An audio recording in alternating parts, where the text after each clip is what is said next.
새벽만 되면 쿵쾅거리는 소리가 들려서. 쭉 지켜봤다고? 안 자고? 오빠! 오빠 왜 이래? 원하는 게 뭐예요, 나한테? Bienvenue au festival de Gérardmer. Today we are with Jason Yu. How are you today? I'm good, thank you. Glad to be in the Vosges. In the Vosges is like as a region from Gérardmer. Oh Festival. yes, I'm loving my time here. Everybody's so nice, the food is excellent, and the films and the film audience I love so much. Yeah, I think you just noticed like how the reception good was yesterday. Yeah, I'm very grateful. Thank you, Gérardmer, for your warm welcome and reception of my film. So maybe just to begin, can you maybe give us like a few words about like your movie Sleep? Sleep is a Korean horror film. It revolves around a newlywed couple recently married with a child on the way. One day the husband begins to show sleepwalking symptoms. Exactly. He talks in his sleep, he maybe scratches his face. At first they're quite mild, but the symptoms grow increasingly more dangerous and grotesque. So before things get out of hand and they can't return to normal, the couple has to find a way to overcome this problem. Yeah, and of course they struggle a little bit. Yes, they struggle a lot.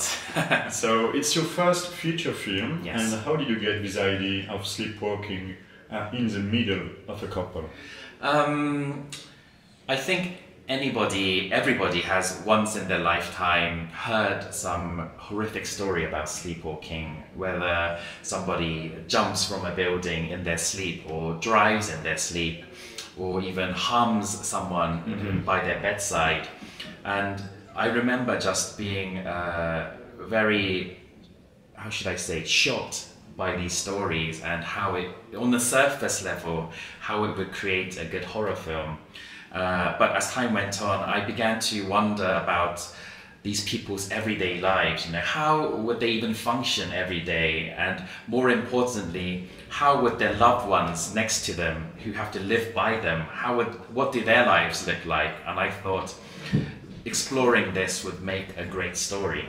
Yes, for sure, because at first, like it's like a situation you can deal with it. Yes. And then quite quickly you notice like this sleepwalking stuff gets a little bit Out of hand, yes, Out of absolutely. hand. And maybe you had also like a few inspiration with, I guess, like night paralysis. Yes. You know? Maybe you heard about this subject. Yes, yes, of course. And maybe which movie inspired you like for this one? Because like movies with sleeping, we have seen a few, but this one is a mix between different kind of genre. Oh yeah. It's funny because I didn't have a conscious influence while creating Sleep, which made the cast and crew quite crazy and annoyed. But next time I will always prepare a list of influences or references that they can use to help themselves create the film. But I was a new director at the time. I didn't know how important those things would be to communicate what I want. But so while creating the film, I didn't have conscious references, but I realized what my references were from the audience members who watched the film, and they asked, "Hey, was your film influenced by Rosemary's Baby, or was it influenced by The Shining?" And I realized, yes, of course it was. Yes, for sure. Yeah, for sure. And also, most importantly, I think a lot of Bong Joon-ho films, which are my favorite films in the world, how he mixes, for example, tragedy and comedy, those sorts of things. Just because I watched them, I guess, more than 100 times, it really it's flowing in my blood. I guess I'm trying to imitate the master that way. Yeah, this is a part like really important in your movie, like the mix between like humor, Yes, and then something tragical. Yeah, and horrifying. Yeah, horrifying. Okay. At the beginning of the screening, you were talking about the fact this movie might be like a feel-good horror movie. Yes. Can you maybe tell us a few words about this? So a good friend of mine said that, you know, this film is quite special in that although it's a horror film, in the end you kind of leave the theatre feeling good, and I really like that because the movies I watch, although I love all movies, I love films that have warm-hearted characters. You know, there are no evil people. No. They're all very kind and warm-hearted, but the situation is difficult and trying and tough. Those are the films that I like. So even when the characters struggle, because they're kind at heart, I always feel that there's a cloak of warmth to the situation and the film itself. Those are the films that I really love, and so I guess even in my first film, even when I was trying to create a horrifying, terrifying horror film, I wanted the characters to be kind-hearted, warm, and always loving. You know, even if the situation is very difficult for them. The fact is they love each other still, so they try to make it work, and I think that's where the feel-good aspect comes from, and I'm really proud of that. I really love that my friend said that. Yeah, because quite immediately we get like touched by this couple. Like, oh, thank you. They are like funny, like it's the kind of relationship I want to have. Yeah, it's very, how should I say, I'm not sure how you say it in French, but almost cheesy, you know, their love. For sure, like they are friends. Yeah, friends in love, but they take care. Right. And there is like this metaphor about maybe dealing with problems together. Yes. And maybe thank you for catching that. Yeah. Maybe it might look a little bit like an easy question, but do you have like been influenced by the pandemic? Because for sure, during the pandemic, couples had to be like together, like in a small place, stuck somewhere. So many couples broke up, but some others have succeeded to find a way. Wow, that's a great question. I never even thought about that before, but I must have, right? Because you're right. I wrote the screenplay during the pandemic, and it must have influenced how I thought about stories. I guess unconsciously I thought that because of the pandemic, because of the lockdown, people couldn't go outside, so I unconsciously must have set the setting inside the house with the two people inside, the couple inside. So that's something I'm just discovering thanks to you. Yeah, it might be important because in a couple there is also like a transfer, like if one is not happy, the other one, like the other one will receive all his fears, and then it can just switch. Yeah, absolutely. That's a great point.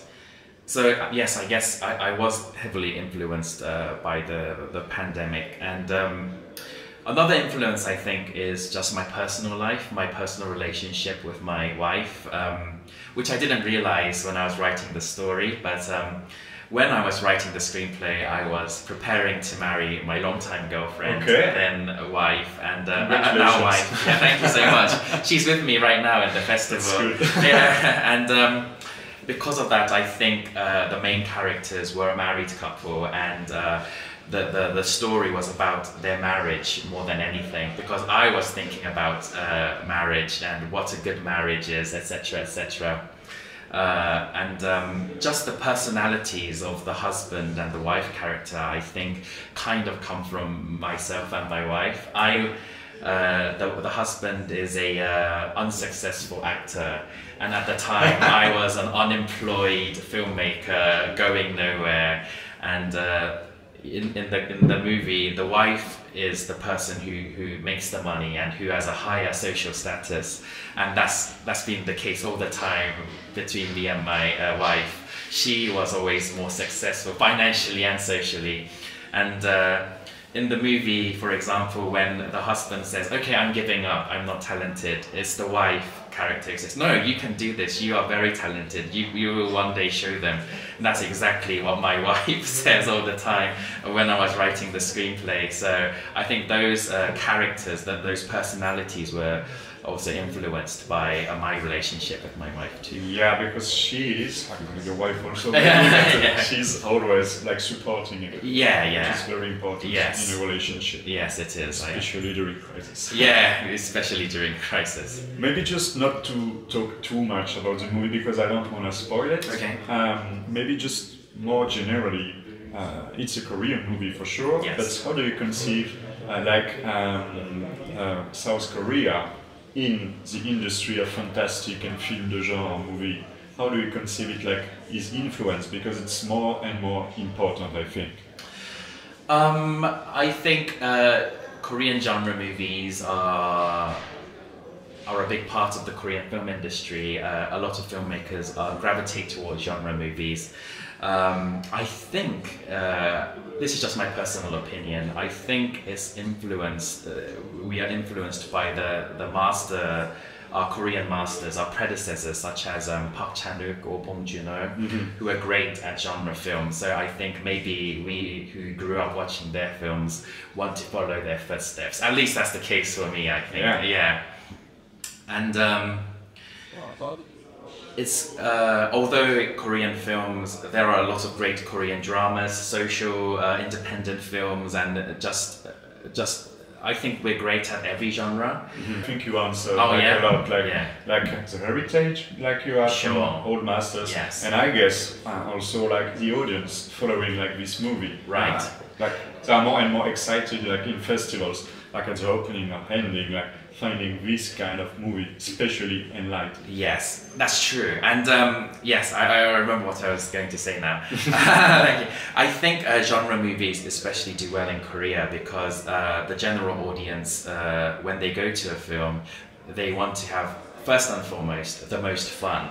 But also, they want to leave having thought of something, something of substance. And I think a genre movie is great at that, It's disguised as fun, but beneath it, there's always something about, commentary about, for example, society or the human condition, how humans operate. And I think a genre movie is perfect for that. And that's why maybe the Korean audience loves genre films, or why the international, why anybody would love a genre film. Yeah, and I think also like in Korean movie, there is something special the audience like. It's this exact moment when the character switch. Like he can just do like horrible things. Yeah, that's very true. It's part of it, I guess. Yeah, I think that's part of it, yes. Okay, thank you for everything. And we hope like the audience will be there like for the release in France end of the month. I'm quite confident. Yeah, cross the finger. Yeah, thank you so much for this fun interview. I really had a great time. Thank you, you're welcome. And see you on our channel for other video. I look forward to it. Bye. Ciao.